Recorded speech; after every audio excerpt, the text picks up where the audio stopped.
Welcome back to another video, y'all. I'm here to address the Darryn Peterson controversy of him sitting out of games, him, basically sitting the second half of games, him being the Kawhi Leonard of college basketball right now. And what I have to say about it is, me personally, I do not see a problem with it. You know what I'm saying? And I don't think other people should have a problem with it. And the reason why I say that is because, you know what I'm saying, when you reach a certain level or of success in college basketball and you start reaching, projected #1 pick or a #1 lock or, a top 5 lock, top 5 pick projected, you know what I'm saying, you basically become an investment, a brand for these franchises, and basically can control their destiny for the next 5 to 10 years. You know what I'm saying? And I don't think, given the success that Darryn Peterson's having, I don't think, he's trying to risk that. He's trying to risk the bag, because especially nowadays, when you have projected #1 pick, top 5 pick, lottery picks making $20 million a year, why risk that to play an extra, 20, 30 minutes in a college basketball game?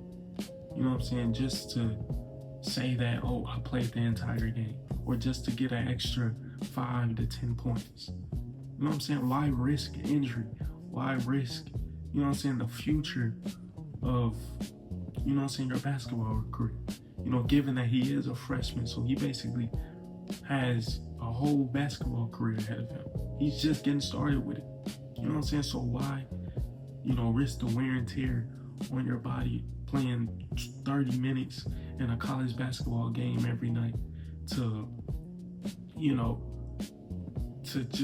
just prove the scouts what they basically already know by now, which is the reason why he's the #1 pick, because they know that he's talented.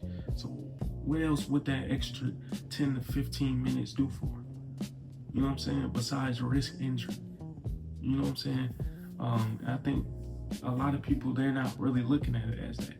They're looking at it as, oh, he's feeling entitled or whatnot. Like, for example, I seen Stephen A. say that on First Take, say that why would a team not pick, or why would a team pick him #1? And my first reaction was, why not pick him #1? He's, dropped 23 points in 18 minutes, which I think may be more impressive than dropping 23 points and you played the entire game. You know what I'm saying?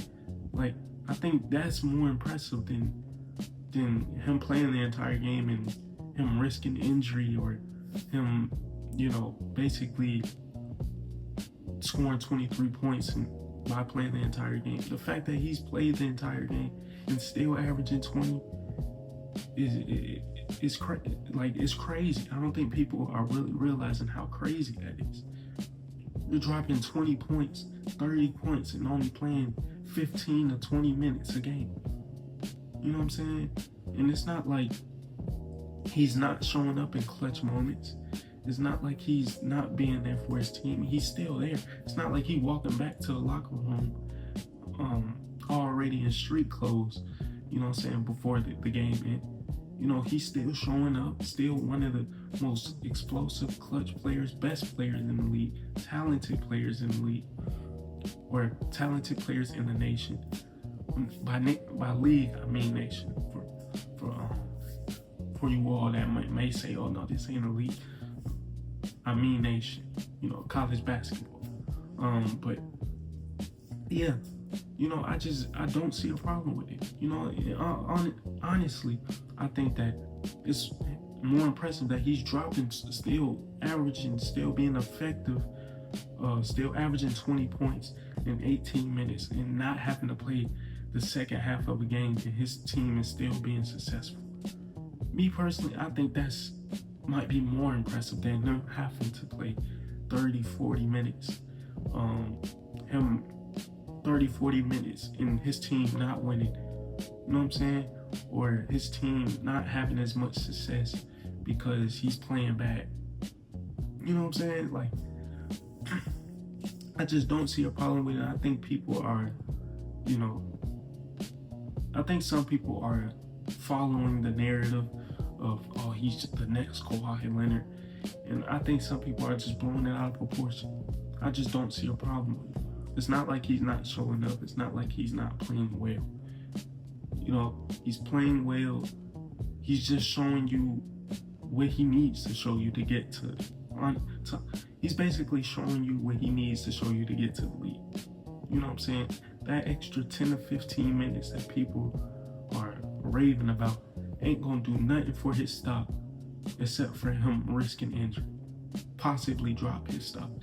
He's the projected #1 pick, and in most games haven't played the second half or barely played the second half. Like, I think that should show you how talented he is and how talented he can be once he's able to play 30, 40 minutes when he gets to the league. You know what I'm saying?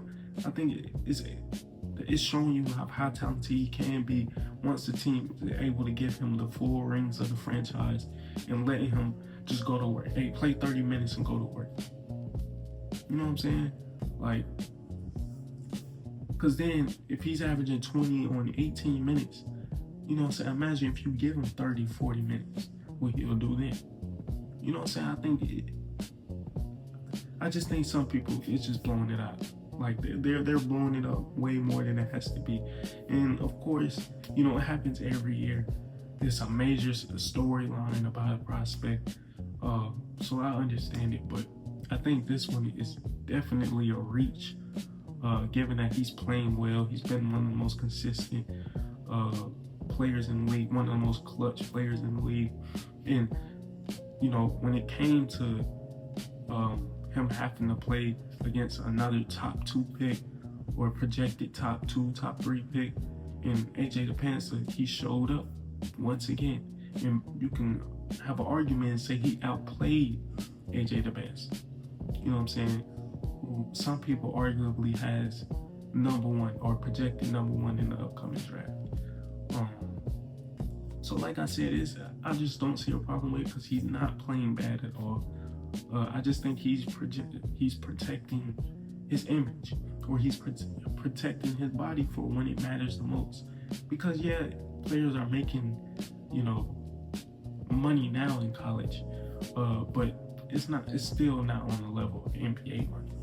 You know what I'm saying? You have lottery picks making $20 million a year off rip, and that's not even on a max contract. So imagine the max contract, what it'll be when it's time for him to, you know, to get his next contract. You know what I'm saying? Would you rather have $1 million right now and play your heart out, or would you rather wait 6-7 more months and basically get $20 million a year? You know what I'm saying? And like I said, it's not like when he's going head to head against these other top picks, it's not like he's not playing well. You know what I'm saying? Or it's not like he's not showing up against these big head to head matchups.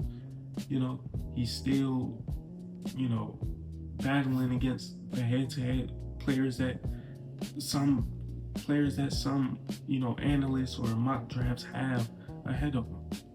You know what I'm saying? So why not draft him #1 when he's went against another projected top 3 pick and basically almost outplayed him, or arguably outplayed him? You know what I'm saying? You know, even though I think that me personally, I would choose, you know, AJ DePanza with my #1 pick, just given the versatility of what he's able to do offensively, and you know, his skill set, given his height and, you know, how he's able to move. But say for instance, if I'm a team like the Kings who doesn't really have strong guard play, why wouldn't I choose Darryn Peterson? Why not? You know what I'm saying? Like if I'm a team like the Wizards, for example, or what's another team guard heavy? With the Wizards, the Hornets, or, you know, a team that's heavily relying on guards, or the Bulls, for example. You know, I wouldn't choose Darryn Peterson then because I already, that's not a need of mine. You know what I'm saying? But like I said, if I'm the team like the Kings, or just a team that's looking for hope for the future, somebody that I can, a safe option. Why wouldn't I wouldn't be mad going with Darryn Peterson. Just giving off what he's shown. He's dropping 20 points, averaging 20, on 15, 18, 20 minutes. You know what I'm saying? Where some players are playing 30, 40 minutes or 25, 30 minutes and not even averaging 10, or averaging 10, 15, which is not bad. But it's like, would you rather average 20 on 15 minutes, or 15 on 25 minutes? You know what I'm saying? And I know they say don't always look at the stat sheet, don't tell the full story, which is true, because when he is playing, he's impacting the game. Like I said, he's showing up in these big moments. So even outside the stat sheet, it's not like he's not showing up for his team. And I just think some people, they're jumping to conclusions. Some people are just taking this small little narrative and running with it and turning it into this whole other thing. And I just don't think it's as bad as people think. But I appreciate y'all for watching. Make sure you like, comment, and subscribe. Do those 3 things for me. Oh, I'm waiting for you to do it. Did you do it? You did it? All right, I appreciate that. I really do. I really appreciate that. And yeah, I'll just catch you on the next one.